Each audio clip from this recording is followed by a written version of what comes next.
So let's now move on to the next part of our discussion on vector algebra, vector directions. As mentioned in the previous video, it's very important that you take into account the direction of vectors whenever you do vector analysis. Thus, it's important for you to be able to tell or describe the direction of a vector.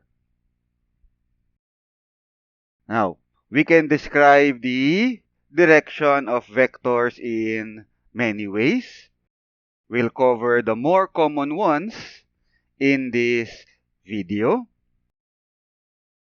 particularly applicable for one-dimensional and two-dimensional vectors. First, we have the use of the Cartesian coordinates. In other words, the x-axis and the y-axis lines. So you have the x-axis, positive x-axis direction, negative x direction. And then you have the y-axis, positive y direction and negative y directions. Suppose you have four vectors as shown in the figure. You have vector A, vector A, vector B, vector C, and vector D. To keep things simple, all of these vectors have the same magnitude, 5 meters, so that we can focus on the direction of the vectors. So first, let's take a look at vector A. Vector A, again, 5 meters in magnitude. Orientation of vector A, 30 degrees with respect to the positive x line. There are two sides to the positive x line. You have the above side and the below side. Where is the angle 30 degrees located? It's located on the above side of positive x. So we can say that the direction of vector A is 30 degrees above positive x. If we take the other angle, 90 degrees minus 30 degrees will give you 60 degrees. Now the 60-degree angle is with respect to the positive y direction. And we have two sides for the positive y direction. We have the right side rather, and the left side. Now where is the 60-degree angle located? It's located on the right side of positive y direction. So we can say the direction of A in this regard to be 60 degrees to the right of positive y. We can apply that notation for the other vectors. Say vector B, again, 5 meters magnitude. Vector B, the angle of orientation is 50 degrees and it is below the positive x direction or line. So the direction for vector B is 50 degrees below positive x. The complementary angle, the other angle is 90 degrees minus 50. That will give you 40 degrees. The 40-degree angle is with respect to the y-axis. In particular, it is on the right side of the negative y line. Thus, the direction for B, vector B, is also 40 degrees to the right of negative y. So, vector B, 5 meters, 50 degrees below positive x, and 5 meters, 40 degrees to the right of negative y.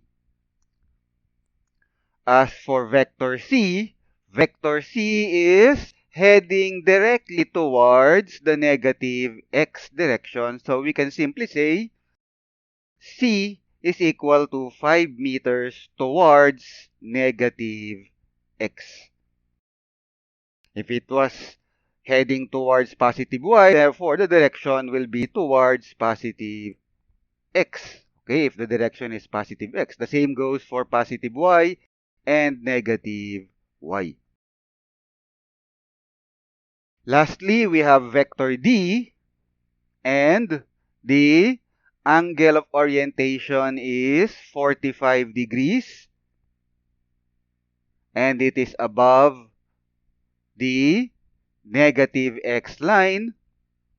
So the direction of D is 45 degrees above negative x. 90 minus 45 will also give you 45 degrees. This time with respect to the y-axis on the left side of positive y. So D direction for vector D is 45 degrees to the left of positive y. Another common way of describing the direction of vectors is by using the compass directions.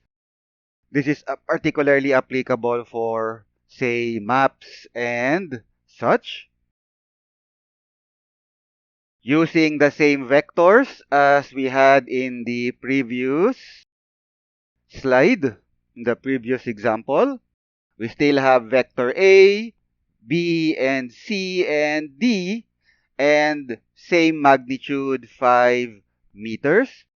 But this time, instead of X and Y axis lines, you have north direction, east, south, and west directions. And we describe the direction of our vectors in terms of these 4 directions.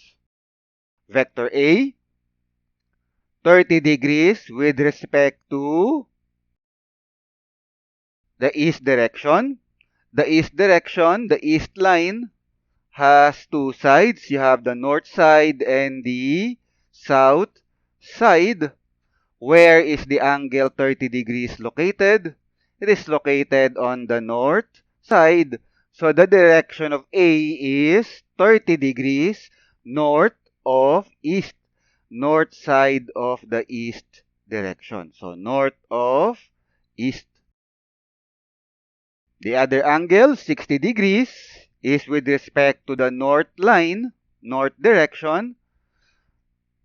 North line has 2 sides, the west side and the east side. Where is the 60 degrees located? The 60-degree angle located, it is located on the east side. So we can also say the direction of A to be 60 degrees east of north.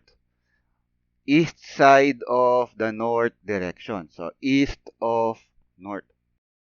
Applying the same convention with vector B. Vector B, angle of orientation is 50 degrees. And the 50-degree angle is on the south side of the east line. So the direction of B is 50 degrees south of east. The other angle, 40 degrees. You will recall 90 minus 50 will give you 40 degrees. This angle is on the east side of the south direction. So 40 degrees east of south. If we now take a look at vector C is heading directly towards the west direction. So we say that the direction of C is due west. So, due west. If it was heading in the north direction, due north. If heading in the east direction, due east. If heading in the south direction, due south.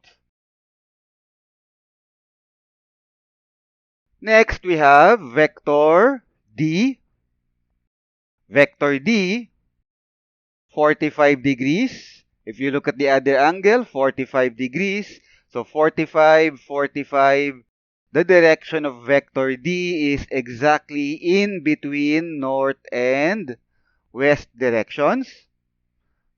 So we can say vector D is due north-west. If the direction was directly between north and east, you have due northeast.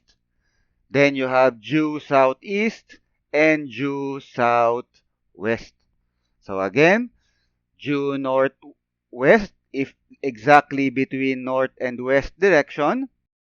Due northeast if exactly in between north and east direction. And due southeast if directly between south and east direction. And then you have southwest if directly between south and west direction. Of course, we can also apply the convention that we talked about with regards to vector A and vector B. We can say that vector D is 5 meters, 45 degrees north of west, or 5 meters, 45 degrees west of north. So you have the Cartesian coordinates for direction, and now you have the compass directions. Lastly, we have the polar coordinates, which simply put the direction, angle value, to denote the direction of the vector. There are different types of polar coordinates.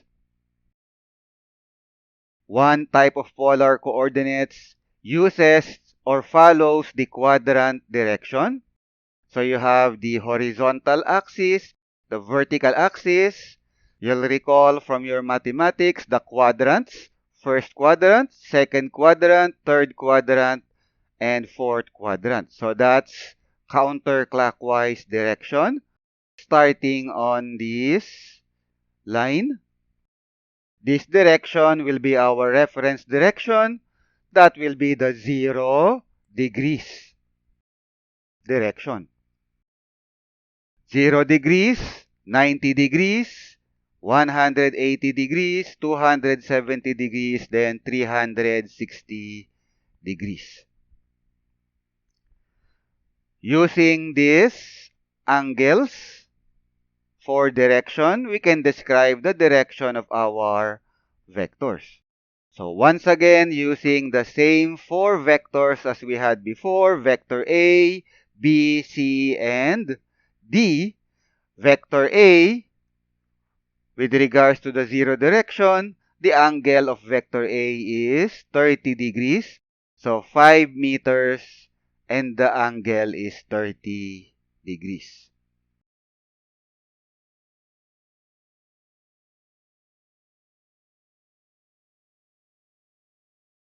Counterclockwise is the positive direction. You can also look at it in terms of the clockwise direction. That will be the negative direction. So you have 0, negative 90, negative 180, negative 270 degrees, and then negative 360 degrees. In terms of the negative angle direction, vector A is 360 minus 30. That will leave you 330 degrees in the negative direction. So negative 330 degrees. Next, we have vector B. Vector B, the angle is 50 degrees in the clockwise direction. That's the negative angle direction, you will recall. So the angle direction of vector B is negative 50 degrees. So vector B is 5 meters and the angle is negative 50 degrees. In terms of the positive direction, 360 minus 50 gives you 310 degrees in the positive direction. So 90, 180, 270 plus 40, that will give you 310 degrees. So vector B is 5 meters and the angle is 310 degrees. Do the same for vector C and vector D. And that's it for now. We'll continue our discussion on vector algebra in the next video, wherein we look at the component method of doing vector addition. So thank you for watching.